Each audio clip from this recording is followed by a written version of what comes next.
Well, despite releasing 4 albums and a cross-country tour in 2023, a little lazy, Brett Kissel is back and gearing up for the summer with a new track. That was quite a year, Brett. Yeah, it was a lot of fun. 2023 is a year I'll never forget. I remember talking about the Compass Project. Yeah. Right. You know, right here sitting on this couch, you know, a year and a half ago or so. But I'm really, really excited about what the new chapter has in store. And I actually thought I was going to take a big break in 2024, but wrote that song, Let Your Horses Run, and me and our team, we thought, it's kind of too good not to put it out right now. Right. So I'm grateful to Oh my gosh. sit on it, yeah. Yeah, you're just such a prolific songwriter, and you know the music you produce is so good. Example, this song, Let Your Horses Run. And I like the message behind it because when you look at the symbol of a horse, it's powerful. It certainly it's is. so country. Yeah. But talk about why, you know, your kids kind of inspired you to write it. Yeah, you know, my wife and I, we're really proud of our kids. We've got 2 beautiful sons and 2 beautiful daughters. And I was really thinking about the girls when I was writing this one. Jessie Fraser is a great songwriter, one of my best buddies in Nashville. And Jessie and I were talking about advice songs. And thinking about what kind of words would we want to leave, you know, for my kids. And so the symbolism of the horse and the metaphor of Let Your Horses Run is really this unstoppable force. And so I had the title, Jessie had this great melody, and before you know it, within an hour and a half, we have this song it has so many great pieces of advice and encouragement to be resilient and persistent, and tell our daughters, really, don't take no for an answer. If there's something you want in life, go out and get it. And the metaphor for letting your horses run is exactly that. It's an amazing message, Brett. I do love it. And I was, of course, being facetious about your 2023 because it was No, I loved it. That was 4 great. albums, the cross-country tour and everything. You had a plan to, I suppose, like take a break. Are you going to take it a little easier this year? Are you going to like temper back your schedule a little bit? What is the plan? In some respects, for sure. Like I'm spending a lot more time, you know, with Cecilia and our kids and making sure that, you know, being a dad and a husband is number one. But that being said, you know, we still have some great shows that we're very excited to play. We announced that we're playing Lucknow's Music in the Fields, which is just a little bit further down the road here from Toronto. Right. A lot of shows in the province of Quebec, and then just announced I get to open for Keith Urban at the Big Valley Jamboree, kind of my hometown festival in Camrose, Alberta. So that's going to be really special. Oh, wow, that's awesome. Meantime, we have to talk about, you know, the NHL playoffs and how there's been this really interesting petition to get you banned from singing the national anthem in Edmonton from a radio DJ, and you actually signed it because, as we know, a lot of hockey fans are superstitious. Oh, absolutely. And so how many times have you sung at a playoff game and they not make it past? I don't know. I probably sung at like 15 playoff games. I think my record is still winning. It's just I've lost maybe a few too many in a row is the challenge. Huge fan of the Edmonton Oilers, so I'll do my part. And if this petition, which was hilarious, by the way, they needed 2,500 signatures. They're at 24.99, so I decided, I'll sign it. You were the last one. You got them over the top. I think I was, or somewhere close. But, you know, I got to do it for the Heritage Classic and a lot of big games for, you know, oil country for the Edmonton Oilers. And now they're playing the Vancouver Canucks coming up this week. So if they ask me, I will be there, and I'm sure we can reverse the curse. 'Cause I don't think the curse has any merit anyways. It's not my fault. Yeah, you're not behind the bench or on the ice. So you're just literally singing. But what's that like, actually, to get an opportunity to sing the national anthem? It's in such big events like the Heritage Classic or a playoff game. Like, you're singing, you're such a proud Canadian as well. How does that feel? It's an incredible feeling. When it comes to hockey, though, my dad and my brother give me really good advice. They're such big, passionate Oilers fans. My dad, you know, gave me a call as I'm about to go on the ice. He says, "Now just remember, son, sing it well, sing it fast, get your butt off the ice, let the boys play hockey." So for me, it's not about me. It's about Canada, and it's about the sport. It's about the event. So sing it well, sing it fast, and get off the ice. So I'm just honored that they ask and been a part of some really great moments in the past. I love that. Your dad sounds like a wise man. Just he really is keep wise. It humble, He's a man of few words, but when he speaks, you listen. That's awesome. Listen, Brett, congrats on your new song, Let Your Horses Run. You can listen to it now, and thanks for joining us again. I'm sure we'll have you back again soon. Yeah, you betcha. Thank you, guys. We'll listen to this new track on the way out. Thanks very much. We're going to talk about one of my favorite subjects, sandwiches. He's been a food stylist for the biggest and most celebrated chefs for almost 25 years, but Jason Skrobar has finally come out with a book of his own, an ode to the sandwich, the Book of Sandwiches This is it. It dropped last week, and Jason Scrobar joins us live here on Breakfast. Jason, congratulations on this book. Thank you so much. I love the concept because pretty much everyone eat sandwiches almost every day. I know, and I think everyone loves sandwiches. When I was writing the book, when I would talk to people about what I was doing, I mean, people's face would light up because people get so excited and happy. It's a happy food. It is, right? Because it kind of reminds you of, probably maybe sitting around the kitchen with your mom or dad back in the day. They make you a sandwich, you have some conversation, you like to eat over food. Yeah. But you've taken it to the next level here. So let's, first of all, why do you love them so much just yourself? Well, I mean, I've always loved sandwiches, and when I was thinking about possibly writing a cookbook, I thought, what about a sandwich cookbook? And I did a bit of research and realized that there's really not a lot of sandwich cookbooks out there. And so I thought, you know what?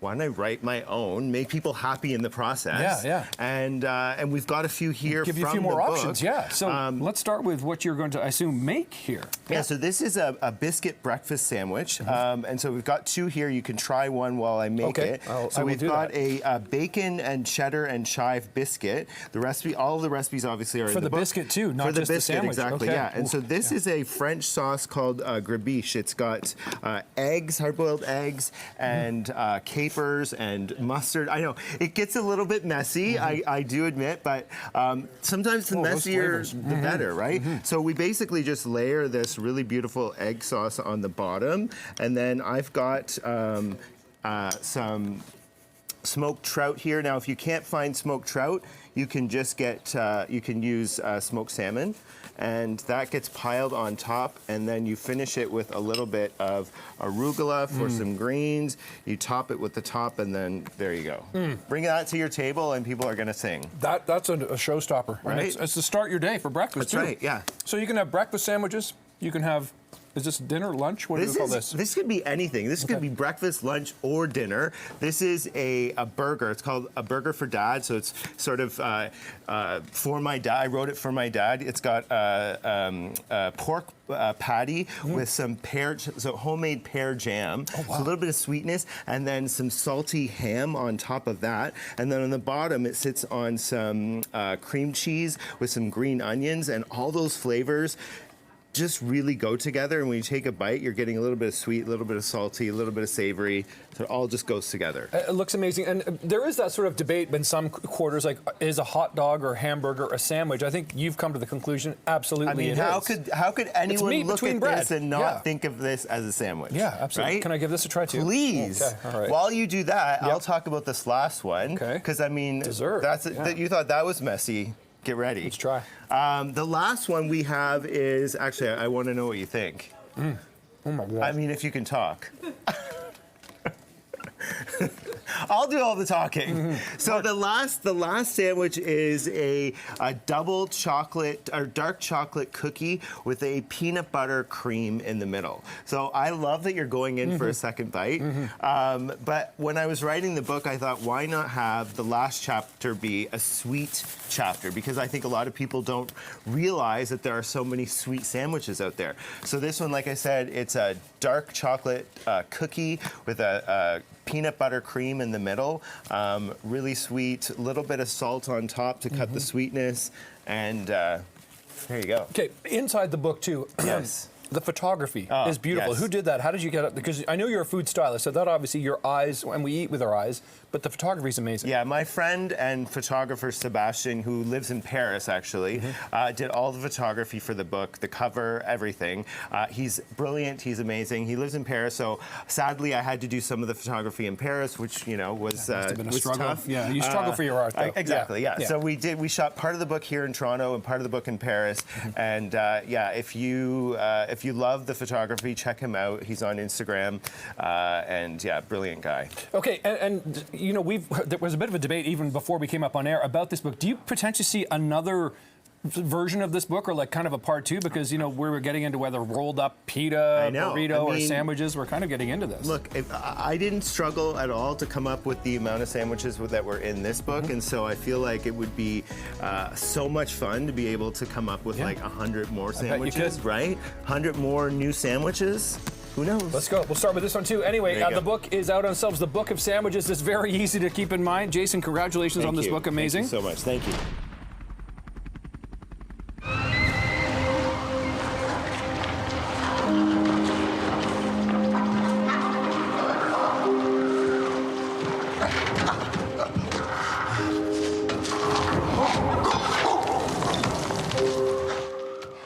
Well, summer blockbuster movie season is upon us, and one of the most anticipated films hitting the big screen is Kingdom of the Planet of the Apes.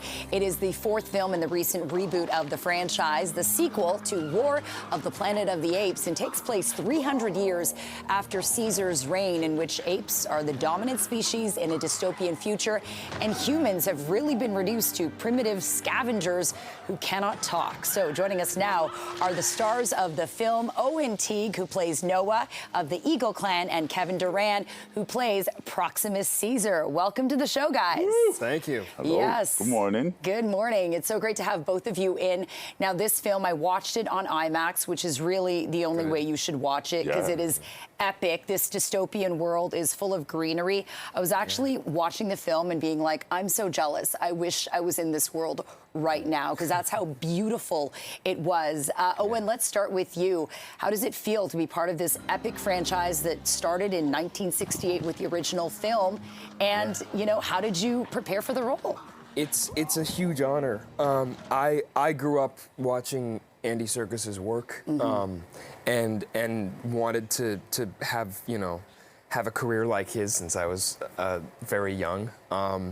So it's really exciting, and we went to ape school to prepare for the roles. I also spent a week with chimpanzees in a sanctuary. Oh wow!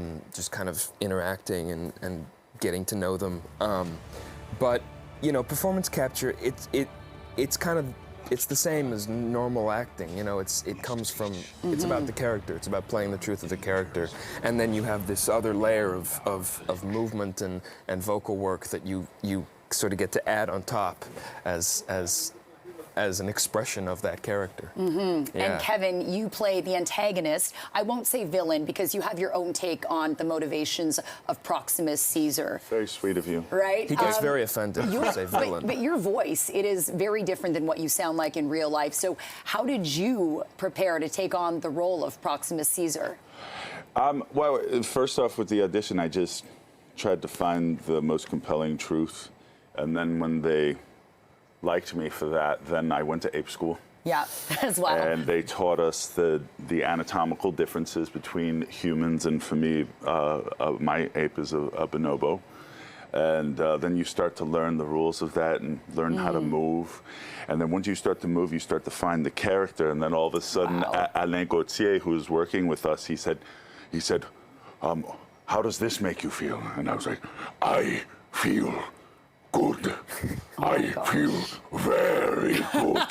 And it just came out, and he started recording me, sent it to Wes, and then the character was starting to be born, and then Proximus met Noah, and we went off and we met as apes first. Wow. We'd never spoken as humans. No way. And I saw him across the set and kind of just came up to him as Noah, and I was still very kind of shy because I had only yeah. aped in front of Alain. I've only aped. Yeah.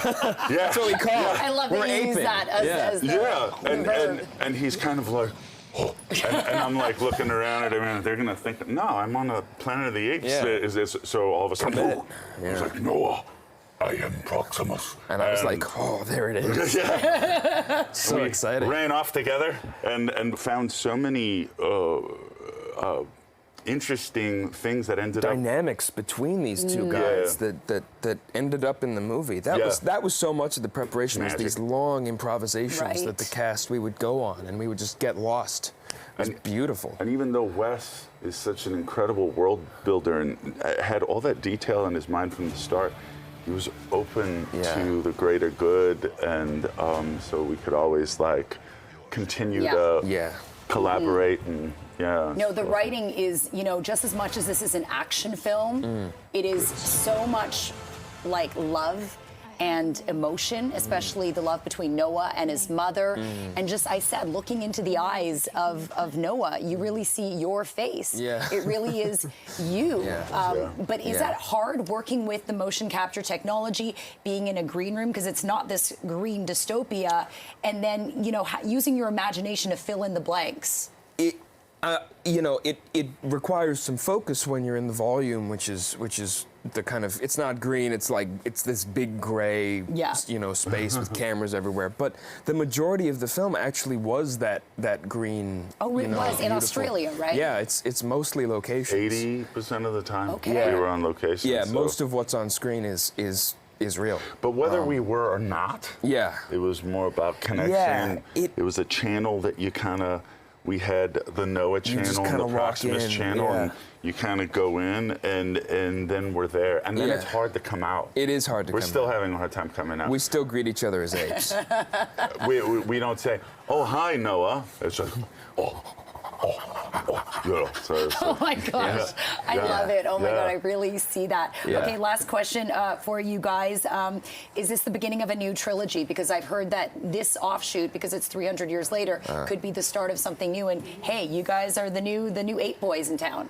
I hope it is. I hope it's the start of a new trilogy. That's the idea. I think it's it all comes down to like how many of you get out there and see this film. And get out and support it. It's really spectacular. See it on the biggest screen that you could find, because there's so much love, attention, immersive. And detail on every inch of the screen. Oh gosh. You know, like I would like to freeze frame every frame and just look at the splendor. It's so beautiful. It is a beautiful film. Congratulations, you guys. It comes out this Friday, and I can't wait for people to watch it. Kingdom of the Planet of the Apes.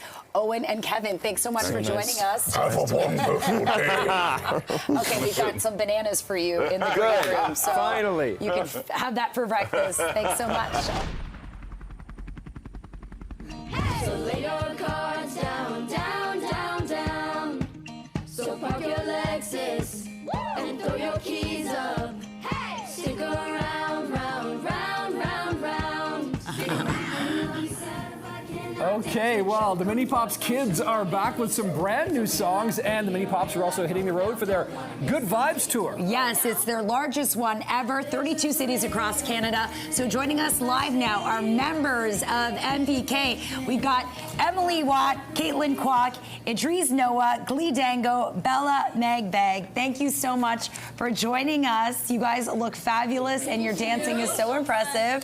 Okay, so I want to start with you, Glee. Yes. You've been in so many films and TV shows, acting and dancing since you're 5 years old. How does it feel to be part of this group and embarking on this massive tour? Are you ready? Yeah, it's so incredible getting to travel with these amazing people. And I definitely would say it's something very different from TV and film because, well, you only get one shot at it, and it's not as many like, you can have another take, and we're like, do it again. It's one thing. But it's so much fun, and it's really an incredible experience. So, Idris, what goes into all of the practice, the rehearsals, and everything? Because, like you said, you've got to nail it right the first time. There's no second takes. Yeah, so we started rehearsing around like late October. So we had around like 3 rehearsals every week. We would miss a bit of school. I guess so, yeah. So we started our tour in January. We've gone to so many places. Yeah, we really only get one take, as she said, but it's amazing because once you do it a few times, it's amazing. Like it's already in your body, like it's muscle memory, so you remember it, and it's so fun. I bet. Okay, and Emily, you're also in a ton of films and TV shows. You're 11 years old, but you've racked up all these credits. We just heard your rendition of Texas Hold'em on a farm, which is so cool because it's like, you know, Old MacDonald had a farm, but like cooler with Beyonce. What's your favorite cover to perform? Because you guys do a lot. Ooh, my favorite, personally. I think anything Taylor Swift. I'm a big Swiftie. Or Flowers by Miley Cyrus. That is a good one, for sure. And Bella, do you have much input at all, or are you sort of, these are the songs you're going to be performing and singing, or do you guys get together and say, hey, you know, I like this song, I think this would really hit it big? So we usually like sing the songs that they told us to sing. Okay. So, so we thought that if this is a good song to sing, then I think it'd be perfect for the tour. Okay. So, yeah. Okay, and then what about missing school? Because this is the biggest tour yet, you know, all in promotion of your album, marking 19 studio albums so far. Dries, I know that you also do Dancing with the Toronto Raptors, which has got to be so cool, but you alluded to school, so what happens? Like, do your parents come with you on tour? How does that all work? So we always bring one parent with us so they can help us with anything we need. School, we miss a lot of Fridays, maybe some Mondays and Tuesdays. Yeah. But we take homework on the road, so we do it like at the hotels or whenever we have any free time. Yeah. And Caitlin, Jen just alluded to the 19 studio albums. I mean, I'm old enough to remember the first Mini Pops album. None of you guys were, this is 1983. I remember having this. It was such a huge hit. What's it like to be part of something that has 40 plus years of history now? It's really amazing because we're like the new group, right? Yeah. It feels just amazing to be part of the Mini Pop Kids, and we have some new hits, and it's trending. Mm-hmm. Yeah, so we know that, social media is like huge these days. How do you guys connect with your young fans? Glee, maybe you can talk about that? Well, it's all really what you see on social media and how you can translate those trends into what we do on social media. So we often try to keep up with whatever's happening. Yeah. Sometimes it's hard though, because trends come in and out like that. Right. But we try. We just did a content day, and there's going to be a lot of new content coming out soon. So you should check our social media. Yeah, well, we've been checking out your your rehearsals, but now's the big time. One take. Remember, one take only. Oh, yeah. So, one take only. We want some Mini Pop Kids here. Take it away. Good luck with your next couple of tour dates. Good to meet you all. Thank you so much. Give it up. Thank you so much.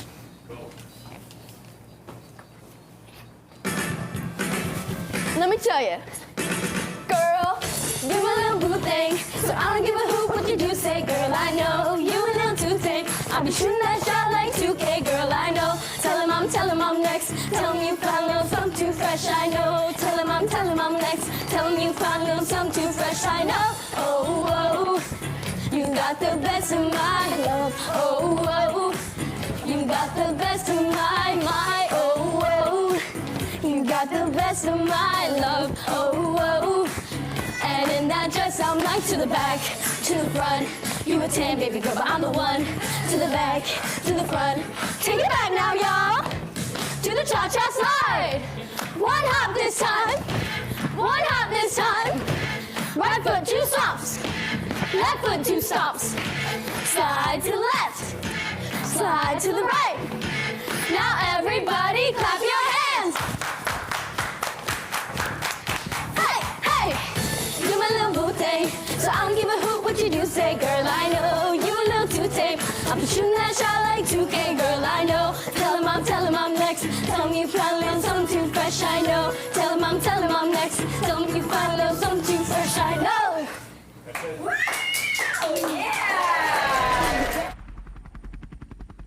Well, if you're going to the Blue Jays game tonight, you're going to get kind of a double dose of sport, because not only will you see a baseball game tonight, but you're also going to get a chance to experience the growing popularity of cricket. And of course, there's a lot of crossovers with cricket and baseball, but there are, Carlos, of course, some very significant differences. This is international cricketer Carlos Braithwaite joining us live this morning on CP24 Breakfast, and Christine Desjardins, the VP of Brand and Digital Marketing with Toronto Blue Jays. So good to talk to both of you this morning. Carlos, you're kind of the star of the show here, so let's get into this.